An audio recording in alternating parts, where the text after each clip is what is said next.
Hi there. Welcome to Conservation Conversations. This is where we dive deep into the trials and triumphs of conservation in Africa. And on this journey, we'll be dissecting Africa's conservation challenges and uncovering some really cool homegrown solutions. Welcome to episode 2 of season 3 of Conservation Conversations. I'm your host, Elizabeth Gitari Mitaro, and we're finally in camera. But I'm really happy that we get to do this. And I am so, let me use the word blessed to have the guest that we have today. And I will let you discover for yourself who he is and what he has done. He's done some very incredible work. And season 3 is all about having conversations about conservation. We're already there. But having conversations about conservation that doesn't actually make it to your screens, and having conversations with people who are actually driving some of the critical conservation work that's needed, first in this country, but ultimately across the continent. And so today's episode is around conservation, cameras, and communities. And we are joined by my very good friend, Tony Wild. And yay, welcome, Tony. Thank you, Liz. I'm really happy to have you. I'm glad that I've caught you because every single time we talk, niko chini ya maji in the ocean, niko kwa milima, niko kwa mabonde, niko in the Sahara. So I'm really happy that you found time and you created time to have this really wonderful conversation with us. Karibu sana. Asante sana. Yes. I'm really humbled to be here. I'm really glad that you are. Yeah. So for anyone who has never heard of Tony Wild, I really doubt that there's anyone who's never, but let's assume that there's someone who hasn't heard of you. Mm-hmm. How would you introduce yourself to them? Oh, God.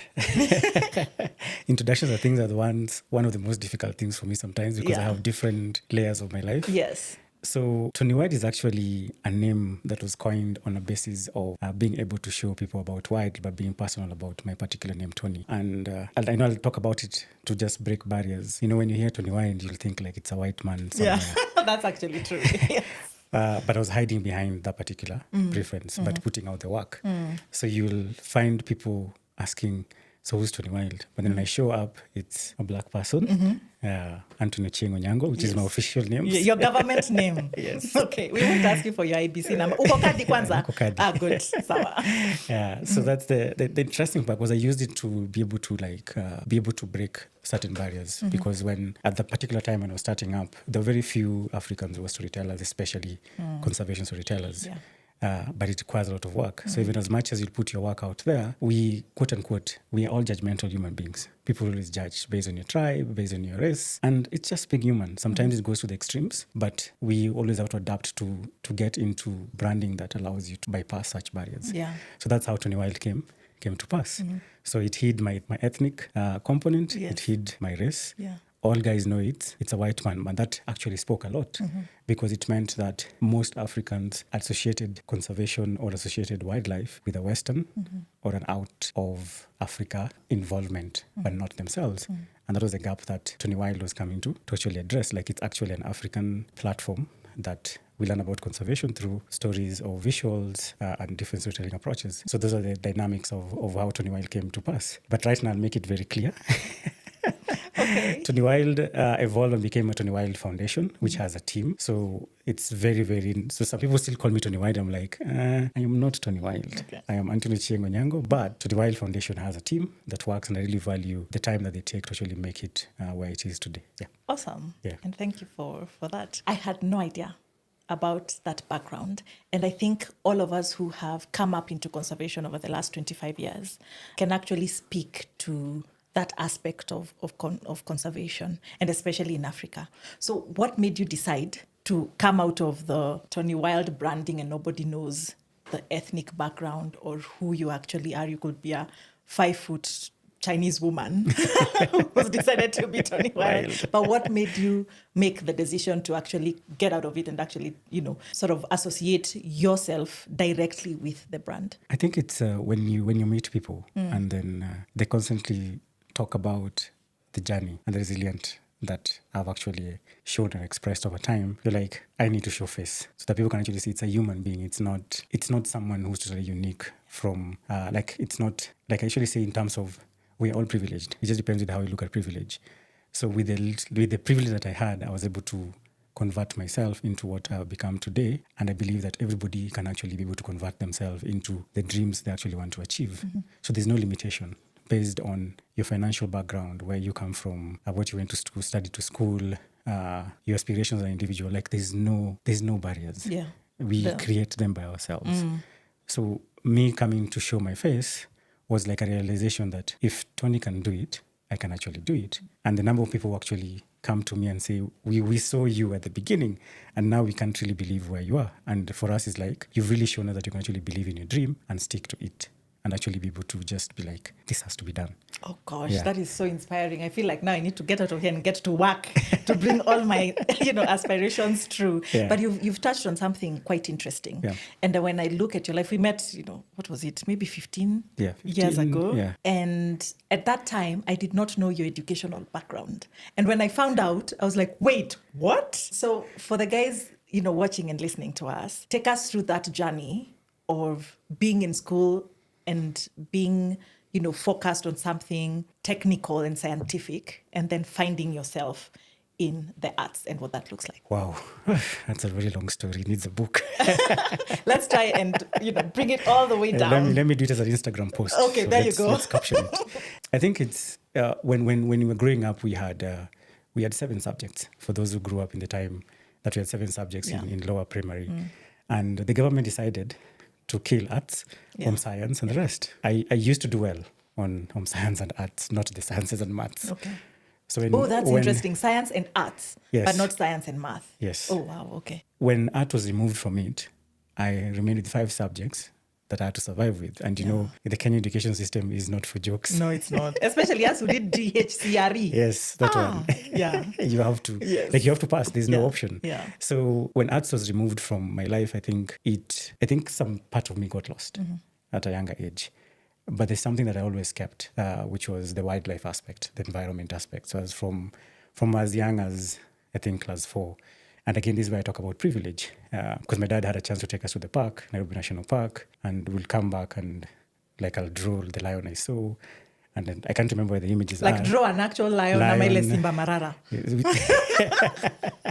Actually, it wasn't an actual lion. Okay. Like we tried. Nice. Yeah, we tried. Okay. So the art was within me, but it wasn't the education system didn't have the space for it to really thrive. And being brought up by a teacher, you have no... Oh, you don't have to tell me. You have no option. Both of mine and my grandparents were teachers. It was an interesting household. Yeah. So I decided, okay, I'll stick to the sciences. So I did sciences, but there's something that really stuck, which was geography, biology. Like those were non-negotiable. Like I had to do them, and I didn't know why I was choosing them, but I had a vision that this is where I'm going to. I can even remember when we were doing our selections, and this one you laugh. We were doing a selection. So you like selection 1, University of Nairobi, Wildlife Management. Selection 2, Moi University, Wildlife Management. Oh, wow. Selection 3 was Kiswahili, arts. We should have run this podcast in Kiswahili. You picking Kiswahili to do in campus? Written Kiswahili. Okay. Okay, fair enough. Yeah. So it's because I thought getting an A in Swahili will actually be a nice pathway to be a teacher in Swahili or that particular path. But what was evident was that wildlife was key. Like that was not unnegotiable. And I think for us when you're growing up, we had this 2-year gap that we had to stay idle, which was very, very essential. People don't take it for granted. You grow up mentally, yes, very, in a way essential. that you need before you go to campus. Before you go to campus. Yeah, that's true. So my dad decided, you know what? There's CPA. At that time, CPA was hot. Wait, you did CPA, Tony? I attempted CPA. Attempted. Okay, fair enough. So I did CPA part 1 and then part 2 at Strathmore. Yes, it was good, but I think I picked some elements of life within that particular program. But when that degree program came, you're going to do wildlife management. Me and my dad had a very heated argument on the phone. So we're like, now that you've done CPAs, you can go do BCom, because BCom, you'll jump 1 year and go to second year. So like, Dad, I'm not going to do that. I'm going to stick to wildlife. And again, that is privilege. Yeah. Because the getting a parent choice to be able to allow you to choose what you want at that particular time was a privilege. I talk about people to identify their privileges even when they're young. It can be a negative privilege, but actually helps you understand what life actually means to other people, to you at a particular point. So that's how I ended up doing wildlife management. Yeah. And being driven to a social art perspective, Yes. I found myself in clubs. Like I really burnt time in clubs. By clubs, you mean the disco? No, not disco ones. Okay. But wildlife clubs. Okay, there you go. Good wildlife clarity. Clubs, yes, Yes. wildlife clubs. So we'll do birding, we'll do camping, we'll do cleanups in schools, and that was like it made me wake up in the morning, and that's where I started becoming a leader in my own perspective. And then after that, jumped straight into work. Like I never had a gap between campus and work. There comes the other privilege. Another privilege. You can say you don't know what tamaking is. No, I'll talk about tamaking. Okay, fair enough, Sawa. It came back. Okay. You don't skip it. It comes back to you at some point. It comes back. Yeah. But the beauty is that because being active in the club and showing yourself more often allowed me to be able to get opportunities within that space. So I ended up at Giraffe Center as an educator at some point, and then NEMA, and then that's where it just kicks off. So worked for, give or take, 7 years within the space, like Laikipia Wildlife Forum, and lastly BirdLife International. And then I was like, nope. What were you doing in this organization? There was something missing. Like, what's the thing that you're actually doing when you're with Laikipia Wildlife Forum, when you're with BirdLife, when you're with this? Is it a scientific role? Is it a projects role? The mostly project roles, but the ones for NEMA was mapping out GIS, was mapping, which was looking at high-risk areas across the country. And then there was Giraffe Center was more education, and that's what my passion has been, environmental education. So Giraffe Center really played a very key, important role on those foundations of what With I really want to achieve. Yes, with Christine. Yeah, she's Emmanuel, fantastic. Yes. Yeah. And that really helped me define who I am today. But then in Laikipia Wildlife Forum, I was actually doing, the first role I did in Laikipia Wildlife Forum was training, extension services, and monitoring and evaluation. So like the really nitty-gritty of wildlife conservation. Yes, like training guys on conservation enterprises, beekeeping, stinging nettle farming. So I was actually like part of that, but also analyzing, are these programs really working? That are they supporting the communities? So I really picked up the role for monitoring and evaluation. By that time, M&D was a health skill. It really was actually, yeah. It was not projects, wildlife conservation. Yes, that's true. So even when I was going to interviews, guys were like, so when did you actually do the course? Because everyone is looking at your certificates and wondering, where is it? Where did you do? When did you actually do it? But it's because I think one of the major assignments I got was when I was mapping out high-risk areas in terms of the healthcare waste management. Is when I noticed this is actually an important skill, like data, collecting data, putting it together. Like I loved data. That was what was driving my work. So I felt, okay, if we have data, we can able to make decisions on a management perspective. And M&D covers data in terms of finance, the impact, the people reached, in terms of the extent. And it's being used to actually be able to fundraise, to do reports. So I felt, okay, this is a very beautiful role to be, and I really loved it. But I think art was just calling. Like it was just calling. And you remembered the lions of old. Yeah, it was just calling. Because I found myself with photo books mostly. And I think I'll mention one, Tui Deroy, which was the Laikipia Wildlife photo book. Like I had like 2 copies in my house. I could just go through, look at the images. But I didn't necessarily know that at that time I was actually training my eyes on how to look at images. Yeah, and to be able to know this is a good image versus, So for me, photography didn't start like picking the camera. It started before picking the camera. So the camera was just a tool now to allow me to be able to express myself through photography. Yeah. Okay. So that's how, I know, others it's like, I can't put it on Instagram post. Yeah, but that's quite interesting. Yeah. And the fact that I actually did not know that you'd actually worked like technical wildlife conservation stuff. Yes, I did. And that's quite interesting. Because I think it would give you a different angle even when you're in the field and taking and sort of recording sort of and thinking around the storytelling of it all. It might help in that way. So what then made you... At what point did you do the jump? The jump. Oh, the jump had a lot of... Did it come slow, or was it like in the middle of the night, I'm done, I'm buying a camera? I think the jump happened gradually. Okay. It didn't happen overnight. But I think it happened with a lot of kind of triggers. One that I talk about most is asking myself, why did I go to school? That's when the questions now started hitting. Because I loved the work. And when I would get into work, my morale will go from 100 to 0. And I'm like, what's going on? Yeah. I've been loving M&D for the longest. I've been enjoying this work for the longest. So what's really going on? And that's when I was like, I need to step back. Yeah. It was a difficult moment because you can't really know what to do next. Because if you don't perform at work, your job is on the line. So you really have to be, either you stick to it and make a decision very, very fast. The other one is a financial one, because I was asking myself, wait, my mom who raised me will have money the whole month. But me by the 5th of the month, man, I have paid rent, I have sent my money back home, I have calculated fare to work. And I'm like, so 5 days of the month, I am smiling and happy. 25 days of the month, I have to figure out I'm going to work. So it kept on building up. These are things that now they're layers. I'm like, this is the second one. I'm like, okay, so what's really going on? Then I actually call myself a fisherman. So that I'd like, okay, I just go back and become a fisherman and just do it in a different way because I have the privilege of going to school. But had you actually ever fished though? Yeah. Have you? Tried. There you go. I really respect fishermen. And that 4 a.m. wake up and 3 a.m. It's fishermen out there, mad respect to them. They really are special people. Yeah. Okay. And the other thing was that really triggered the most is that when BirdLife had these amazing magazines that they used to produce, and I kept on asking myself, how can I be the one taking the pictures? Because when you're doing M&D, when you're going to verify projects, you have to hold a camera, shoot, and then come back with a report.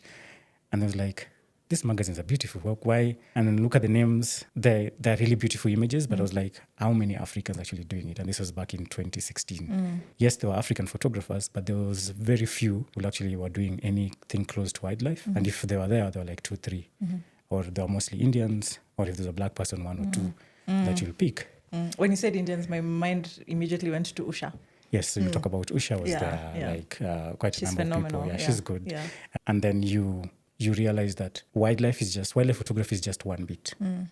Then I went down and digged into conservation photography. Yes. There was non-African, there was Africans, but there was one South African who I really admired and a good mentor. I think that was all. So that was like, okay, maybe this is my next jump. Yeah, this is where we're going. This is where we're going to. Yeah. So I sat down and looked at photography schools because I was like, I'm not going back to school to study journalism. I am not going back to school to study journalism. So I need to figure out how to do photography. So I got a school. At that time, they were still setting up. And I went to this class without a camera for 3 classes. Oh, wow. Until the guy who was teaching called Steve will come and ask me, Tony, are you sure you want to do this program? I didn't have a camera. I was just sitting at the back listening. And taking notes. And just taking notes. As a practical class. And I was like, okay. So now the next class I had to buy a camera. Yes. So I bought the camera and then... No. You can't skip over that story like that. You have to take us through the emotions of buying your first camera. Is it something that now when you look back, is it like a pivotal moment for you? Because for me, looking in from the outside, it looks like such a pivotal moment. Or is it one of those things that you do and then, later on you realize, oh, wow. It's here. Yeah. Oof, my first camera. I think I actually slept next to it that night. Of course you did. And tucked it in. Ooh, I can remember very, very well. I think that bed, it was just me and the camera. I think that's where my excitement was. Okay. I never knew how excited I was until I held it. Yeah. Did you go to physically buy it? Did you import it? Yes, I physically went and bought it. Okay. But I did a lot of research before I actually went and bought my first camera. Yeah. And painful enough is that it is my pension that went into the camera. How much was it? Oh, God. It was about 400, thereabout. 1,000 shillings? Yes. That's a Wits. It was pension. Oh, it was money saved before. Wait, what? Now I understand why you needed to sleep next to that camera. Because it was the last amount of money I had. Oh, wow. So no one talks about that enough. How you give everything to this dream that you've had for the longest time when you're starting. Yes. And it's literally everything. It's your pension. You're like, Nikizeeka, if this doesn't work out, it's okay. We'll go back and fish. No, actually, I wasn't just at home.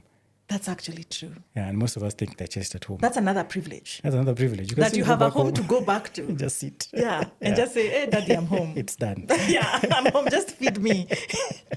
So that's another privilege. Yeah. So it's because like, you know what, if it hits rock bottom, just pack your bags, go back home.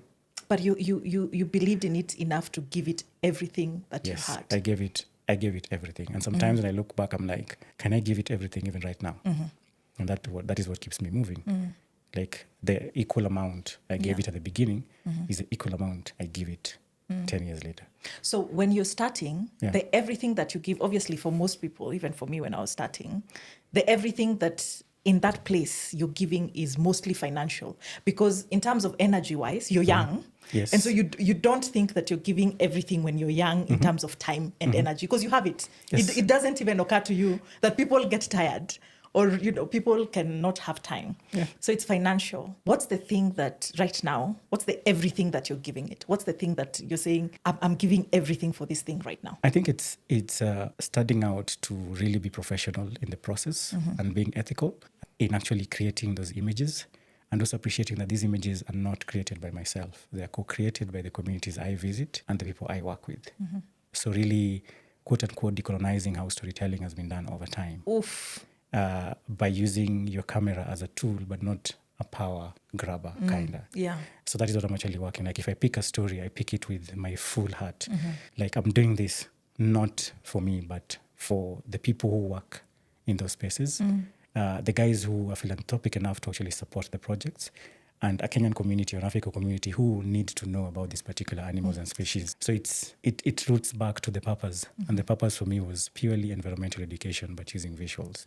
So that's where like I'm giving it all my best. Like every single, like you should see my script note. My script note is always projects or what I need to put on the radar. What am I working on in terms of tomorrow's projects? What am I looking at in the next, like I have projects that are going to move in the next year. Like I'm not confined into just shooting in the parks. And if I tell people sometimes, I've only been to the Mara twice in my lifetime. Like the actual reserve? The actual reserve. Yeah. Just twice. But most of my stories are done around wildlife and conservation, which is mostly out of protected areas. Yeah. So it's really interesting just to feel that particular type of situations and scenarios. Yeah. I've actually also been to the Mara only twice, like the actual reserve. Yeah. Most of my time is spent in the conservancies and the conservation areas that are around that, because that's where the people are and that's where the wildlife is. That's where most of the help is actually needed. I want to pull at this string of decolonizing a lot of these spaces. Yeah. And I want to ask, as someone who literally had to claw your way into that space, what do you think are the barriers to entry? What are the things that we're struggling with as young Africans, young Black Africans, actually, to get into some of these spaces? I think it's all about self-reflection. And I'll be very, very honest with this, is we need to decolonize ourselves first. Oh, everybody should read Decolonizing the Mind by Ngoge wa Thiong'o. You have to. That's a must read for everyone. Yeah. Like you have to start with yourself. Because even when I was starting, I was like, do I have to stick to a 9-to-5 job? Can I be able to sustain myself? And everybody like, are you serious? You're leaving work to go take pictures. I'm like, even that is actually a job. It's actually a job. You can actually wake up and do it on a day-to-day. So the definition of work in the African culture for a very long time has been, and I love you guys lawyers. I love doctors. Just come slowly, okay? You're on my set. I know. Do you know if you were from the same household? Yes. And you have a lawyer, a teacher, a doctor, and a photographer in the last 10, 20 years, but who would be loved the most? Oh yeah, everyone will be, aunties and uncles and maybe not parents, but aunties will be saying, oh, here's our lawyer, here's our doctor. Huyu anachukuanga picha. So that's the first thing. Like we need to really appreciate that they really play a key important role, and they actually pay if you understand their business concept. Yeah. So it's just like, how do we learn how to do the business aspect? And you see, like things like farming, fishing, they were removed out of us as a low level kind of work. There was a lot of mental hold or strong holding around farming is low level, it's not desirable, all of that, So that was the first step. Like you have to accept. And the way I argued about it when I was like, I'll just be a photographer, is like, at least the community members will know that I'm just a photographer. I don't need to explain like I'm a doctor of wildlife or something. No. Like Tony's just... He's a photographer. And then you travel out of the continent and you realize that farmers are actually some of the most wealthy people in the globe. Even fishermen. Ooh. Especially for Norwegian salmon. Yes. Those guys are millionaires. Way rich. Yeah, and billionaires, And that's the thing, like we need to decolonize ourselves first from the way we think, and also with the way we approach ourselves. Like if I meet Liz doing something special, you need, even if you don't see Liz's end goal, the least you can actually do is support Liz in your own simple way. Yeah. And I think as Africans, we do that less. We don't support, we talk about our family structures, but we don't have it in terms of our actions. the very few like will come into your space to really be able to push. And sometimes it's just even just picking up and call and tell you, at least you're doing an amazing job. Keep pushing. That information, when the mind decodes it, it creates another lasting 3 years of your commitment to what you're doing. Yeah. I was reading, was I reading or listening? One of the two, but it's not my original thought. But when I saw it, it clicked for me very quickly in respect of when money is passed through generations, whether it's top down or back forth, let me just use the word the West for outside of Africa. Outside of Africa, a lot of it will be referred to as generational wealth. Yes. And it's aspirational and it's a good privilege to have, and everybody, is creating wealth to be able to have generational wealth. Yeah. But when you come to Africa, and especially and this started in South Africa, it's gotten a negative connotation of black tax. That now supporting your parents is black tax. It's a horrible thing, and you shouldn't do it. And you brought yourself up without actually realizing that nobody is actually a self-starter. No one is a self-made man. No, it's not. Even when one of the things I actually tell myself is that I actually went to school because the society allowed me to go to school.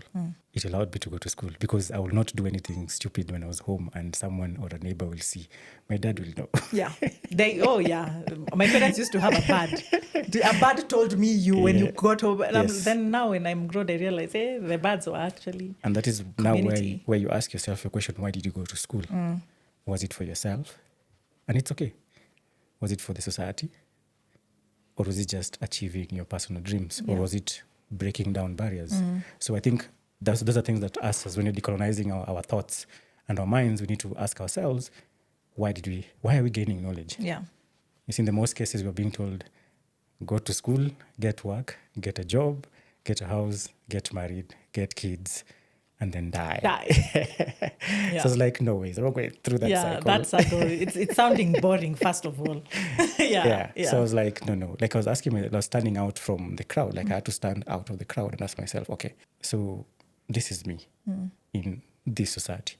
What do I have to offer? What do I have to share? What do I have to give? I don't think I'll be in political business because I call it political business. I don't think I'm going to be screaming at people in public and stuff. But what can I do from my end of the goal to actually support society? And my passion for wildlife became so vivid. But then how do I connect it to people who had the privilege to go to a wildlife management class? Yeah. Or photography school. How long were you at photography school? I think cumulatively like about 8 weeks of every weekend. Oh, wow. So like 8 classes or something. Yeah. Yeah. Oh, nice. My question with that then is, you go to school, you decide it's photography, you find this fantastic guy called Steve with the photography school. Yes. You buy your 400,000 shilling camera, you give it your everything. Yeah. And now it's time to take pictures. Do you remember your first client? And how did you land them? You didn't even know my first client. You must have. At some point, someone paid you. My first client? Yeah. Oh, can I even remember? No, my first client. Can I remember my first client? Actually, I didn't have a first client. But What do you mean? Okay, how do I put it? I can't remember if I had a first client. Okay, wait. Do you have clients? I have clients. At some point, someone paid you money to take photographs for the first time. I'm just trying to think which one was it, because Okay. when I was starting up, I shot everything from weddings to baby bumps to... Well, not that. That one you have to do. We call it the keeping lights on work. Keeping lights on work, Yeah. So that you have to do. But other than keeping lights on work, like the wildlife photography, before then you transitioned to conservation. Yeah. Did you have anyone commission your skills? For the first time? Yeah. Oh, so unfortunately, and sorry, my Kenyan friends. No. It's okay. It is what it is, you know? I think my first appreciated pay was from Uganda. Oh, wow. Yeah. Okay. With the Chimpanzee Trust Uganda. Oh, nice. And that was, I call it paid because they gave me access. Okay. And they covered all the expenses.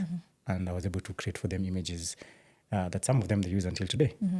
And for me, that gave me access to be able to create a portfolio. Because photography, you can't, I can remember sending lots of emails. Yeah. So when I left work, I went back to the hustling mode. Yes. Now, you remember what we were talking about, I The never tarmacking. hustled. Yeah, the this tarmacking is bit. now the time Now to... it came. Yeah. It came with so much love. in its full gusto. It came in full gusto, like, wow. Yeah. But then I asked myself, what would I have done if I just graduated today? Again, going back to the basics. Yes. So I removed the wildlife that I'd done, the skills. I just put them on the side, not to throw them away, but just to say, I'm recreating myself in a different way. So when I'm introducing myself, I just introduce myself as a conservation photographer and with the work. Yeah. And that is why when you, probably before you met me, you're like, he's just a photographer. But then when someone goes to the background, like, oh my God, he's actually done this, this, and this. Yeah. But it's because I did it intentionally to not get into my head. Start from basic, like somebody who's just had no experience in anything and all I'm here is learning. Yeah. So that allowed me to take in and grow my craft. And I think that, and those are things that I keep on doing. Like as much as somebody will tell me, oh, you've done so much. I'm like, yes, I've done so much, but it's still on the side. Yeah. It's still building. And that is what life is all about. Yeah. So my first client, proper client, was actually Chimpanzee Trust. Wow. Yeah. Yeah. And I went there And you with all gave it guns. Everything.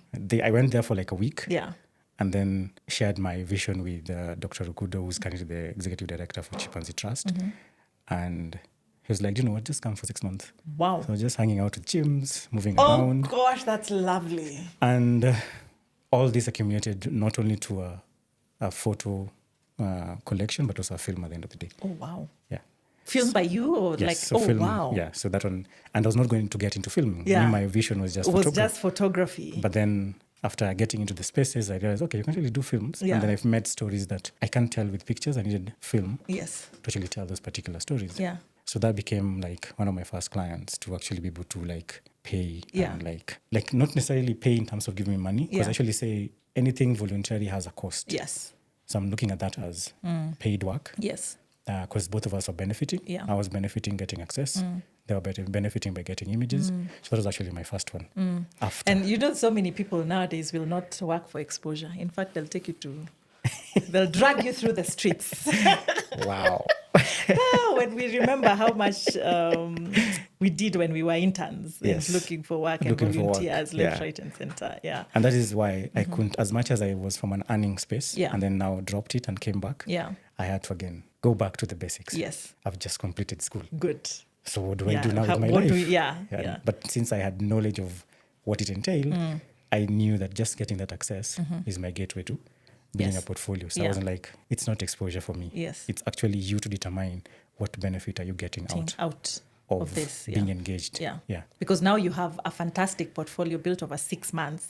That's Yes. a lot That I didn't have. that you didn't have when you were starting. And- And an experience that you can't really put money on, Yes. honestly. Yeah. And 6 months with chimps, my gosh. Yeah, and you had to, actually, all volunteers had to pay like about $500 for like a week. Wow. So getting that access, Yeah. I'm always grateful about it. Yeah.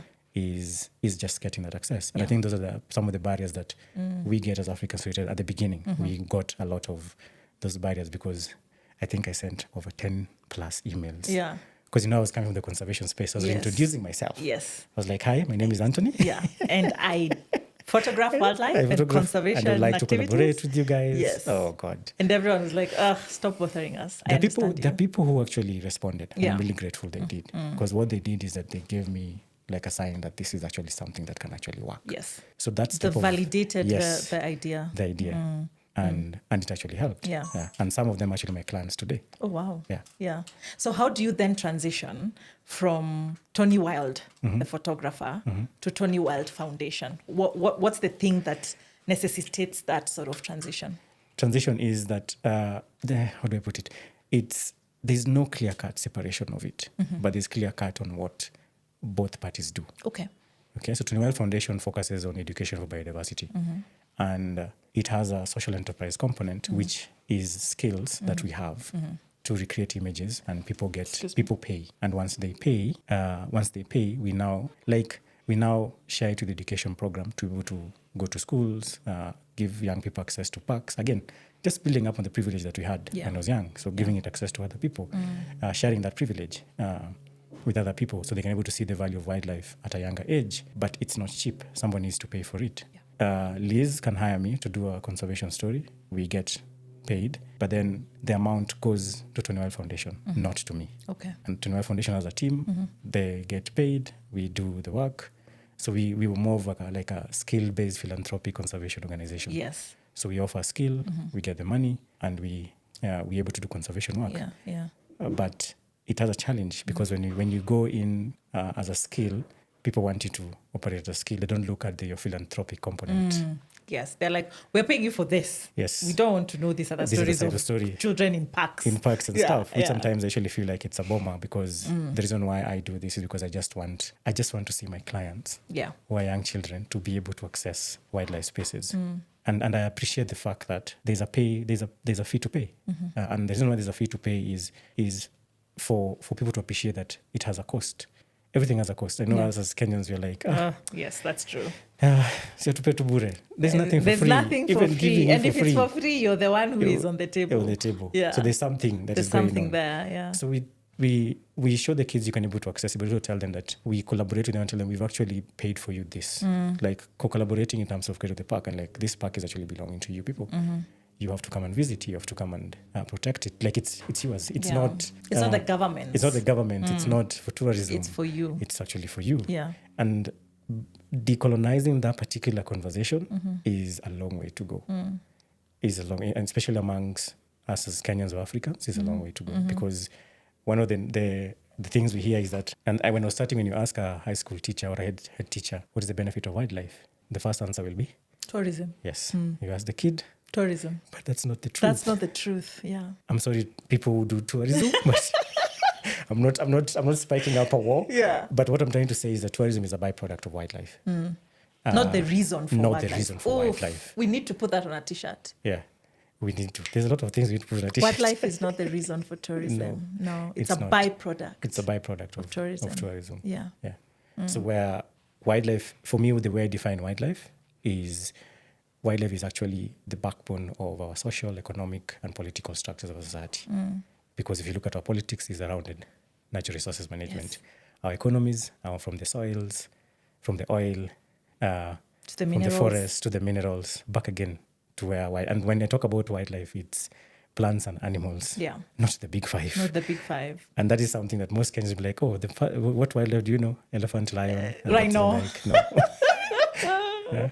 Yeah. We were even having an argument, is cockroach a wildlife? Oof. Ooh, is cockroach. Is a cockroach or a mosquito? Is it wildlife? Oof. Oh gosh. Can you, Tony, you've come to discombobulate our minds. No, they're actually wildlife. They are. Yeah. And one of the things that I noticed, because they're not domesticated. Yeah. And there was one year that actually a mosquito won the wildlife photographer of the year.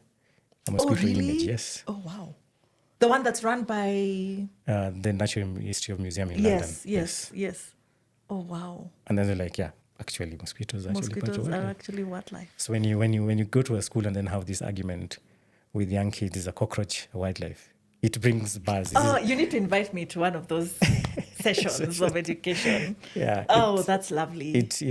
It allows us to be able to appreciate that we're actually living with wildlife on a day-to-day basis. That's true. From the roaches to the geckos on the wall. Yeah. Like I have geckos in my house and I'm like, those ones are mine. Just leave them. Just leave them. They have a role. Yes. They have a role in the house. Yeah. Pans are eating the mosquitoes. The mosquitoes and stuff. Like just leave it where it is. And everybody knows, don't touch geckos. Yeah. Don't. Yeah. In my house, don't touch geckos. Just leave them to be there. Yeah, let them bask in the sun. And decolonizing the definition of wildlife again and again, not just on paper, but also in the mind. And that is why for me, images play an important role. And that's why I shoot a variety of stuff, from birds to insects to marine life. Like I'm able to bring all this into the face of as many people as possible. Talk to us about your marine photography adventure and how you ended up there. Like that's when I was watching, it's over the last 2 years, right? Yes. And when I was watching the evolution of you moving from terrestrial photography to oceanic and marine, and I remember thinking, first, well, he's a fisherman, so he's comfortable with water. But then you had to learn how to snorkel. To dive. And dive. Yes. Like deep sea diving. Yeah. Talk to us about that experience. I think for me, my connection with the ocean was like a long time. It was coming. At the end of the day, it was coming. Yes. Like for me, the thing I've noticed about myself right now is I'm a very strategic human being. Okay. Like I can plan for myself 10 years from now. If I'm going to be alive, I can plan it through. But the first time I ever stepped even next to the ocean was when I was in campus. So I'm doing wildlife, marine program, never been to the ocean. Yes, I was in Lake Victoria. That's fine, but it's totally different. But I had the privilege again to learn how to swim. So I can remember during that excursion, field trips, me and some 2 friends of mine, I think Tony and Mudama, they now currently work for Chem3. Is it Chem3? In Mombasa that works with fisheries and stuff. Yes. So they knew how to swim. So I joined them, and you could not believe the colors I saw in Kisiti and Pungute. Oh, yeah. Beautiful. And that was about 10 years ago plus. Wow. The colors remained with me. Yeah. The colors of the fish, the colors of the corals. Yes. They're so beautiful and bright. You see, now in a class of 40, those who could swim properly were 3. Oof. I would not be amongst them. They knew how to swim, but not as good not to go down. Not to go down. It's just for saving our lives and enjoying the school trip. Yeah. That's it. Oh, wow. But that image remained with me for the longest. So as much as working in the terrestrial ecosystem, I was like, how can I go back to the marine ecosystem? And I can remember I even applied for a job to go work for Local Ocean Trust at some point. Wow. Just after quitting BirdLife. Yes. But I went and said, okay, this one will take me back to where I'm running away from. Yeah. I still want to do my photography, but if I go back there, I'll still go back to management and stuff. So I decided to pick up photography. And then over time, when you're on YouTube, and I think, again, that's the privilege we're having right now because there's a lot of information. Yeah, no one should really have an answer to I don't know. Yes. You cannot answer with I don't know. You have to learn. And learning is now literally free. Free. Yeah. There is AI. I'm amazed. Yeah. I wish we had AI. When we were learning, my gosh. No, but we had our AI. We had a calculator introduced. We had a calculator. We had Google was during our time as well. It came when we were in school. So that helped. That was a plus. Yeah. Right now, there's a website by the government run. It's called kenyalaw.org. And Kenya Law is a website where you find all the cases from High Court to Court of Appeal to Supreme Court. I think all the way back from 2010, you find all the laws of Kenya on the website. As they're updated, you'll find it. For us, we had something called a grey book.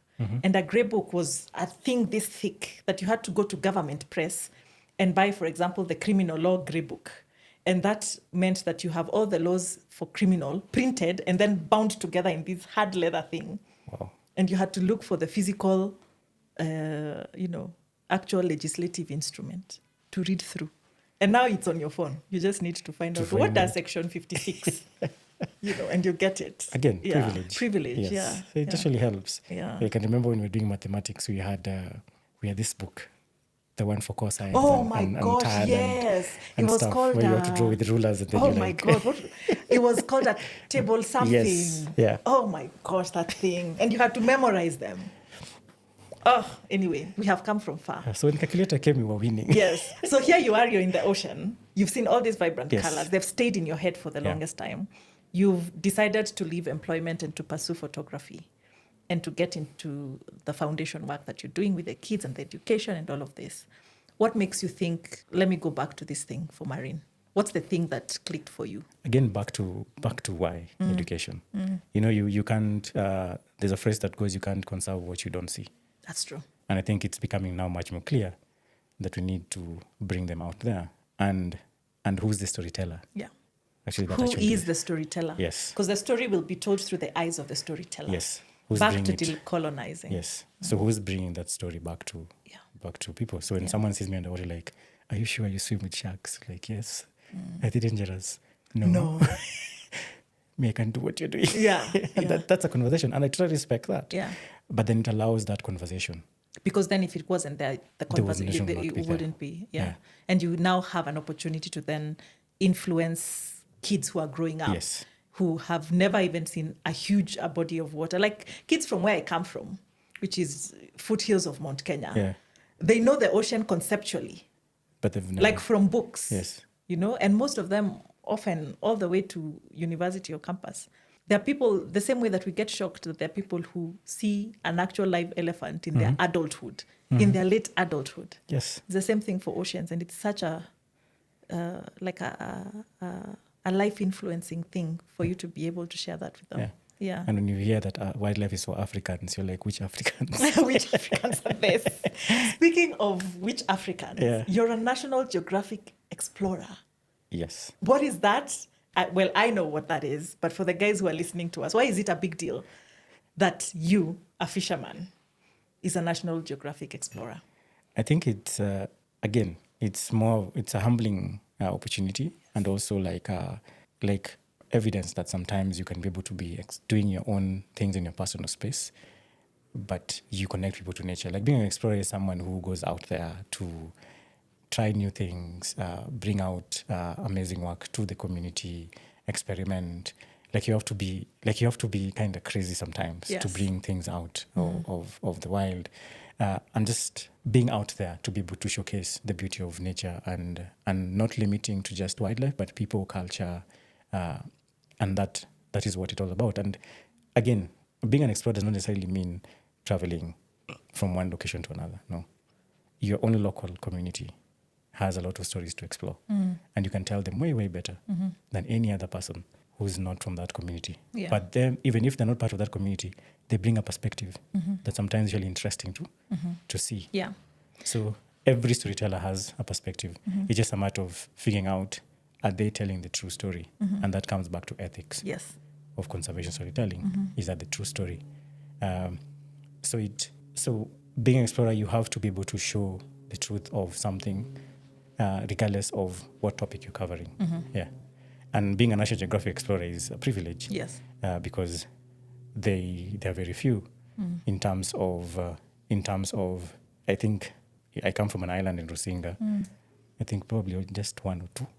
So you can imagine, in that community, picked up as one of the explorers. It's actually a symbol of belief. And then when you hear people talk about National Geographic documentaries and stuff, and you're like, I'm actually a National Geographic explorer, like, wow, that's nice. What does it mean? Do you travel? Do you like, I'm like, kinda.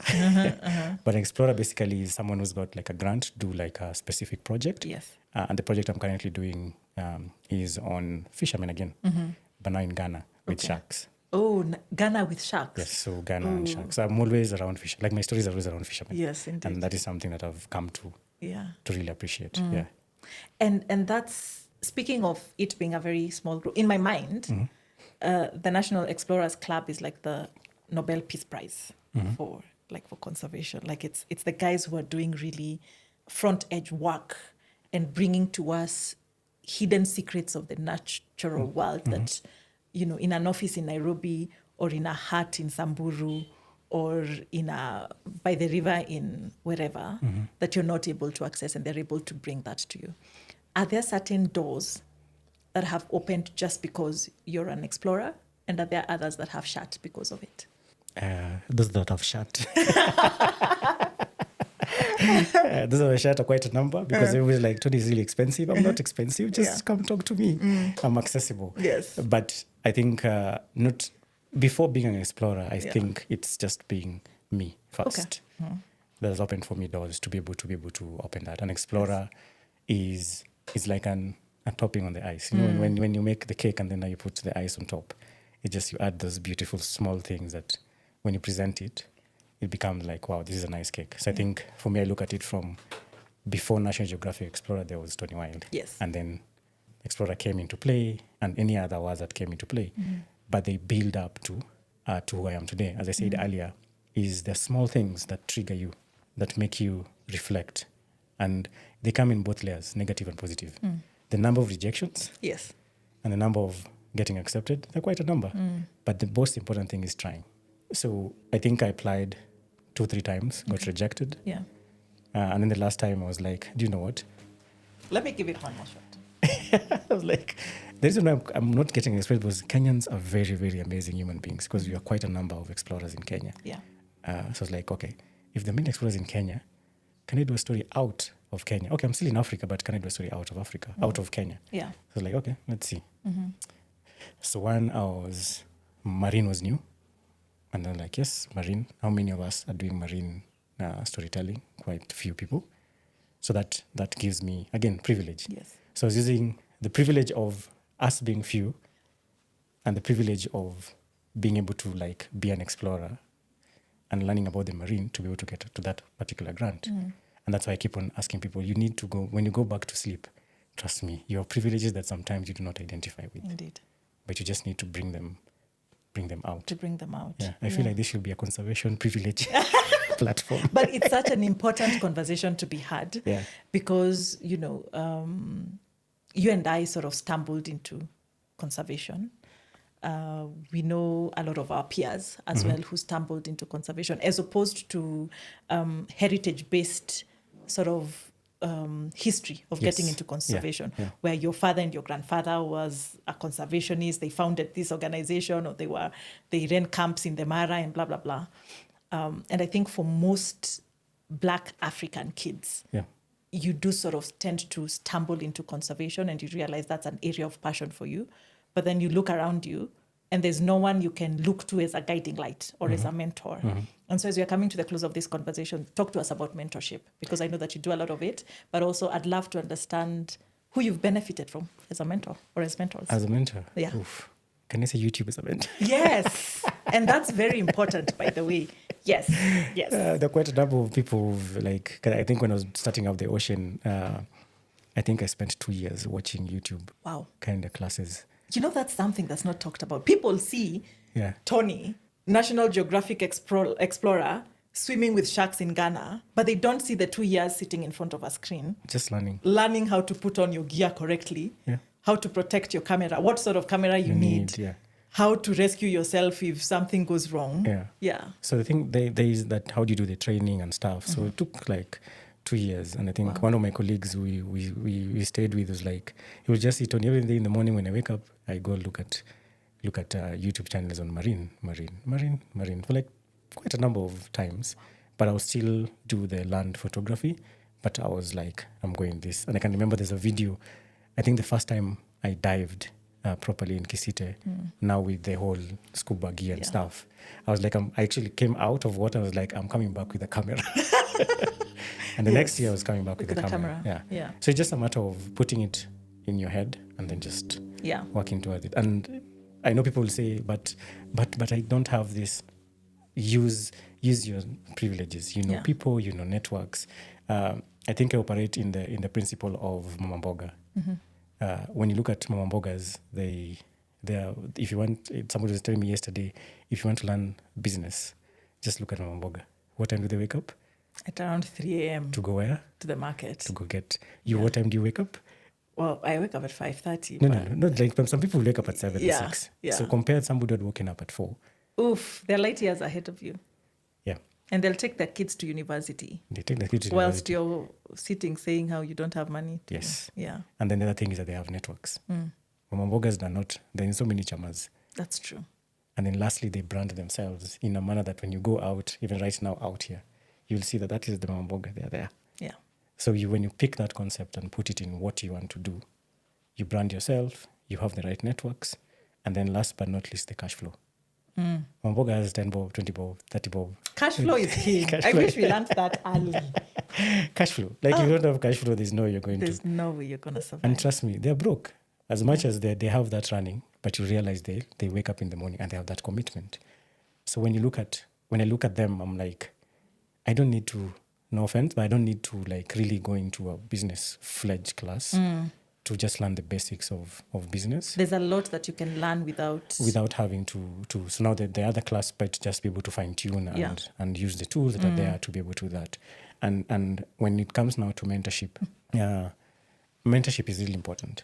And I think mentorship, the way we looked at mentorship before was that is the guy. Yeah. But mentorship is a two-way. It's a two-way street, yeah. It's a two-way street. So right now, as much as I've had this experience of 9 years in conservation photography, I still sit down with younger people and we have conversations because I learn a lot from them and also from my peers and older individuals. And it just helps. And mentorship is not cheap. Because this is someone's time. It's someone's time. And most people, because you don't get charged for mentorship directly, they think because it's free that it's not worth something. Yes. And that's a horrible way of looking at it, because then you take people for granted. Yes. Yeah. So you'll find that like when I saw a good program that I need to partake that will help me with my career, I go pay for it. because I'm not. Yes, it's a course because this person has spent time, sat down, put together a program, put together the structure, pay for it. You pay for it and you access learn. it. Yeah. Learn. And you have an open mind. And you have to open do it. mind, Yeah. and then now you go try. Yeah. Yeah. Practice what you've done What you've because, done. and then allows you to have. And then when you talk about mentorship, mentorship can be either in pairs or in networks. Yes. And that really helps. And I think conservation needs a lot. And the reason why I actually ran away mostly was because I felt the science community, we don't have like really strong mentorship, network mentorships and structures. Yeah. It's always a hoarding. It was always a hoarding.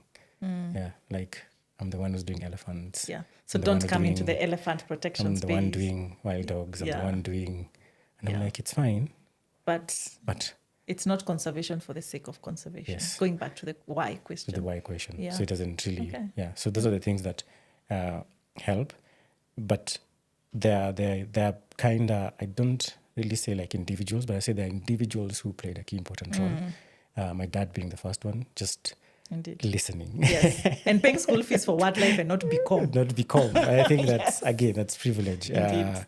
And having mentors like Stephen Deritu who started early, and then in the conservation photography space, there's a club called, I call it a club, but there's a collective of photographers called International League of Conservation Photographers, and that's where I met guys like Peter Chadwick, who still does conservation photography, and is able to share one or two Nuggets, things. yeah. And interestingly, after 5 years of just getting to share my work online, we got to do assignments together Nice.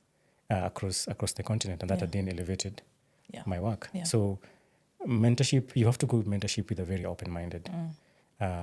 Put your beautiful personalities on the side. Yeah. Put Go your with the- egos to the side Just and like learn. if I'm supposed to learn law right now, Yeah. I'll be totally like I do not know anything about. As much as I know the Constitution exists, Yeah. I have nothing Yeah. to do with the law. Yeah. But please, I just want to learn. Yeah. I think when you go with that mindset, Attitude, yeah. it allows you to be able to grow. I think that is some things that we struggle as much as, again, Kenyans decolonizing how we approach things. Like, usijali unajua. I think we're going to call this the decolonizing episode, probably, because that was a really important conversation to have. Last question that we ask our guests before when they're leaving. What's one thing that you know in your heart of hearts, in your spirit to be true of the natural world that you can't prove yet? Which one is that? I can't prove. Like you can't say, here's the proof, but this, I am 100% sure. I know that it's a theory you have. What's a theory you have that you can't prove yet about the natural world? That naked mole rats exist. That naked? Naked mole rats exist. But you've never seen one. I've never seen one. Okay, but you know they exist. But I know they exist. That's a good one. Thank you so much for thank spending you. time with me today. Thank you for having me. And coming out with such honesty and vulnerability and willingness to share your story, your thoughts, your mind. And I hope that I can have you back. I feel like we only broached like a quarter and just went into the background of who Tony is, but I really do want to have a second episode where we look in depth in the work that the Tony World Foundation actually does, like with the education programs and with the research work as well, and mentoring the next generation of conservationists in Africa and in Kenya. There's a lot. Asante sana. Thank you. Thank you. Yeah. And this has been the episode where we talked about decolonizing the mind, decolonizing conservation. We spoke about the Mama Mboga principle. We had a really interesting deep dive into Tony's life. And we found out that he was a man in STEM before he was a man in photography. And so thank you so much for joining us. And we look forward to having you in our next episode. Bye.